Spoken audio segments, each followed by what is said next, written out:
impossible. They build the hurdles, the walls, and the obstacles. When we're together, you know we're unstoppable now. Sekarang kita akan mendengarkan cerita lain lagi dari Praja Muda Putri Agus. Izin menjawab, Sir. Jadi saya untuk mendapatkan seragam IPDN ini saya berjuang dalam waktu 3 tahun. Untuk di tahun pertama saya belum mengenal adanya bimbel BBI ini. Saya hanya belajar secara mandiri. Itu pun saya tidak terlalu fokus, hanya sekedar mencoba. Dan ya belum rezeki di tahun pertama saya gugur di tes SKD. Kemudian karena saya merasa kalau misalnya saya ini mampu untuk lolos di IPDN, jadi saya merasa saya akan mencoba di tahun berikutnya, yaitu di tahun kedua. Dan kebetulan beberapa teman saya yang sudah lulus terlebih dahulu menyarankan saya untuk bimbel di BBI ini. Pertama saya merasa paling ini cuman bimbel yang sekedar belajar pulang. Namun itu salah.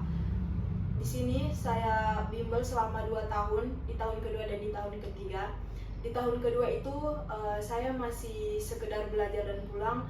Namun seiring waktu karena lingkungan yang ada di BBI ini sangat baik, saya sebagai orang perantauan merasakan adanya kekeluargaan di tempat bimbel ini, di mana saya mendapatkan teman, mendapatkan tutor, sir yang sangat baik yang mendukung saya. Jadi saya merasa nyaman, sehingga saya merasa pada di tahun kedua saya merasa kayak kalau misalnya saya lulus waktu itu, saya merasakan belum dapat lah feel-nya bimbel di sini. Namun ya mungkin Tuhan belum memberikan saya rezeki di tahun kedua, yaitu saya gugur di tes psiko. Itu pun karena pure kesalahan saya sendiri yang tidak percaya pada diri saya sendiri. Saya tes SKD, alhamdulillah saya lolos. Itu pun berkat doa orang sekitar saya. Namun usaha saya belum cukup, sehingga pas di tes psiko saya itu merasa kurang percaya diri dengan kemampuan saya, dimana saya selalu berpikir negatif. Apakah saya besoknya lulus? Apakah saya bisa menjawab semua pertanyaan-pertanyaan itu yang ada di dalam benak saya sebelum saya tes.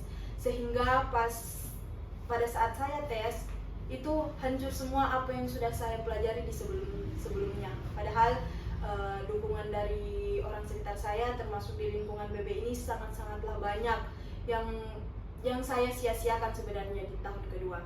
Namun mungkin itu rezeki Tuhan yang tidak bisa saya hindari. Mengapa saya bilang rezeki? Karena berkat saya tidak lulus di tahun kedua, saya makin erat di BBI sini. Jadi kayak saya berkembang dan proses lebih banyak di BBI sini, dan saya bisa lebih akrab kepada lingkungan sini, terutama teman-teman saya yang bersama saya yang sebelumnya belum lulus juga.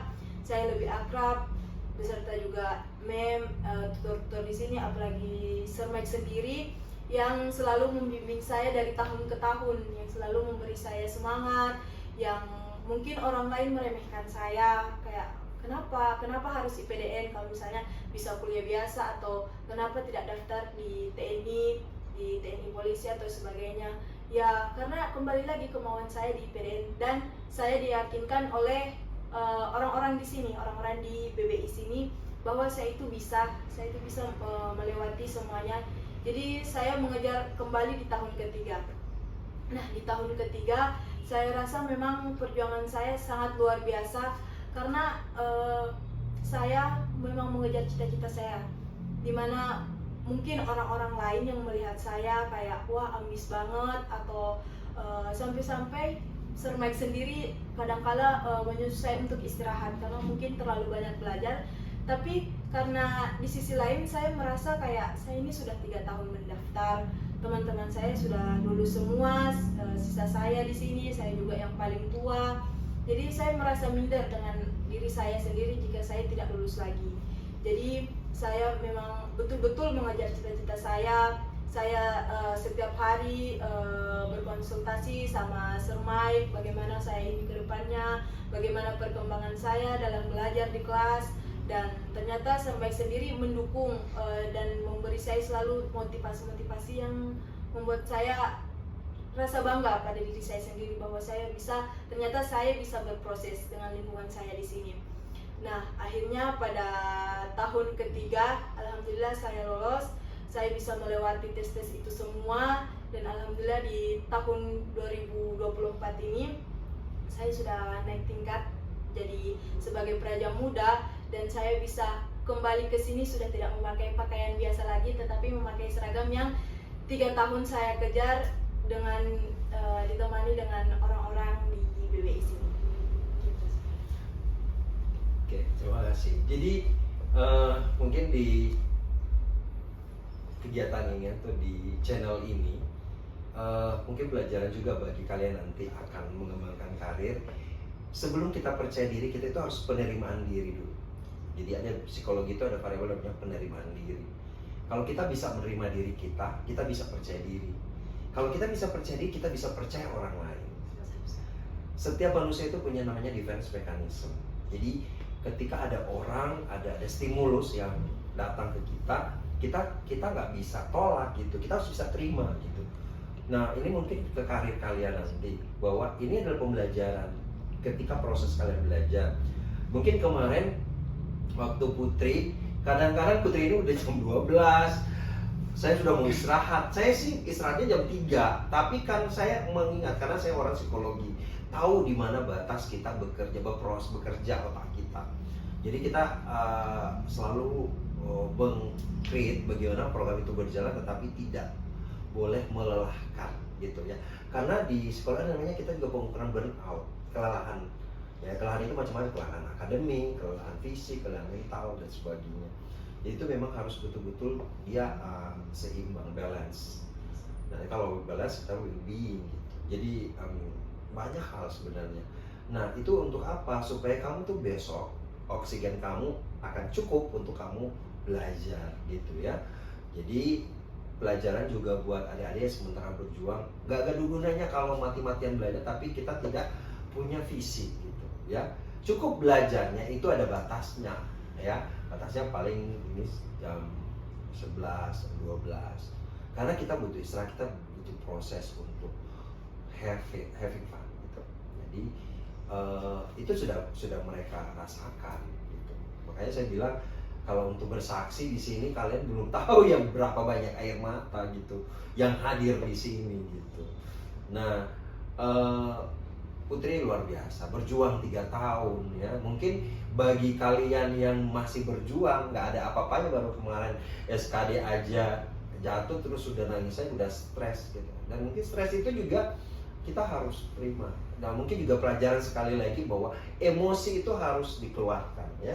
Kalau enggak ini jadi penyakit ya. Mau marah, sedih, sebel, apa suka dikeluarkan. Karena kalau enggak itu menjadi racun bagi kita. Seperti kalau ada penyakit fisik itu, kalau ada racun kan sakit gitu. Sama, emosi juga harus dikeluarkan. Jadi mungkin kalian yang sementara berjuang paling utama itu kenali siapa temanmu, kamu curhat sama dia, kamu cerita sama dia, kamu punya pengajar, apalagi di sini tuh teman-teman pengajar itu memang sudah dibekali ilmu untuk bisa menerima curhatan, bisa konseling.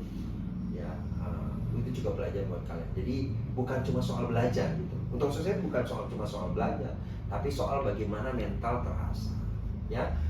Dan hasilnya seperti ini gitu, ya. Seperti ini bahwa ada proses di dalamnya. Oke. Jadi kalau Putri ini memang mengejar IPDN. Jadi target itu IPDN gitu.